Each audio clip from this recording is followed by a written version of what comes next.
जब डॉक्टर एक इंजेक्शन का उपयोग करके नस में दवा इंजेक्ट करता है तो रक्त इसे उस स्थान पर ले जाता है जहां दवा की आवश्यकता होती है। इस प्रकार रक्त वाहिकाओं के माध्यम से प्रत्येक अंग को कार्यशील रखने के लिए ऑक्सीजन और भोजन पहुंचाता है। अब बताइए, पौधों में भोजन और पानी कैसे परिवहन होता है? भोजन पत्तियों द्वारा तैयार किया जाता है। पत्तियों में तैयार भोजन पौधे के सभी भागों में कैसे पहुंचता है? खनिजों और जड़ों द्वारा अवशोषित पानी को पत्तियों तक पहुंचने की आवश्यकता होती है, जहां उनका उपयोग किया जा सकता है। इसलिए पौधों को जानवरों की तरह परिवहन प्रणाली की भी आवश्यकता होती है। छोटी जड़ी बूटियों से लेकर विशाल पेड़ों तक कई प्रकार के पौधे हैं, तो पौधों में परिवहन प्रणाली पौधे के प्रकार के साथ थोड़ी भिन्न होती है, लेकिन आधारभूत संरचना वही है। जैसा कि हम जानते हैं, जड़ें मिट्टी से पानी, खनिजों को अवशोषित करती है और जो पाइपलाइन का पत्तियों तक ले जाने के लिए उपयोग किया जाता है वह जाइलम नामक विशेष ऊतकों से बना होता है। अब हम जाइलम कार्यप्रणाली को समझने के लिए एक प्रयोग करते हैं। एक पौधे से सफेद फूल को तने के साथ काटें।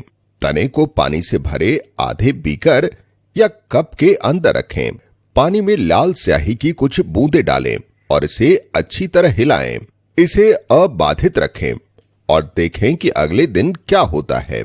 अगले दिन आप देखेंगे कि फूल के तने और पंखुड़ियों में कुछ लाल रेखाएं दिखाई दी हैं। क्यों? क्योंकि यह लाल द्रव तने में मौजूद जाइलम ऊतकों के पाइपलाइन के माध्यम से फूल तक पहुंचती है। तो हम देखते हैं, जाइलम ऊतक कोशिकाएं जड़ों को तने के माध्यम से पत्तियों और शाखाओं से जोड़ने के लिए एक निरंतर जाल तंत्र बनाती है। इस प्रकार पानी को पत्तियों तक पहुंचाया जाता है। अब सवाल यह है कि जाइलम ऊतक में पानी कैसे बढ़ता है? क्या जड़ों से पानी बहुत ऊंचे पेड़ों की पत्तियों तक कैसे पहुंचता है? आप जानते हैं, पत्तियां जल को उत्सर्जित करती हैं। कैसे?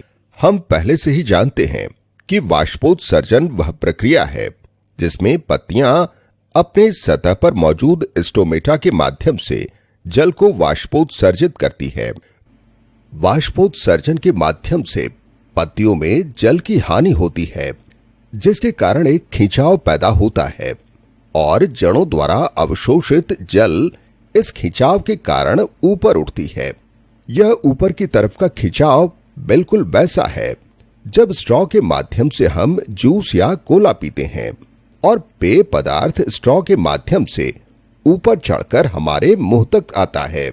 आप जानते हैं, यह पौधे में भी उसी तरह कार्य करता है। जड़ द्वारा अवशोषित जल जड़ रेशों से होता हुआ कोशिकाओं और उसके बाद जाइलम तक पहुंचता है। इसे समझने के लिए हम एक प्रयोग करते हैं।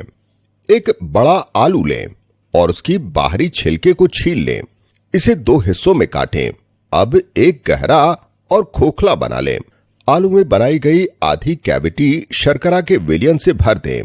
पेन की सहायता से कैविटी में शर्करा के विलयन के स्तर पर निशान लगा दें। आलू को पेट्री डिश में थोड़े पानी के साथ डालें। इसे कुछ घंटों तक रखें।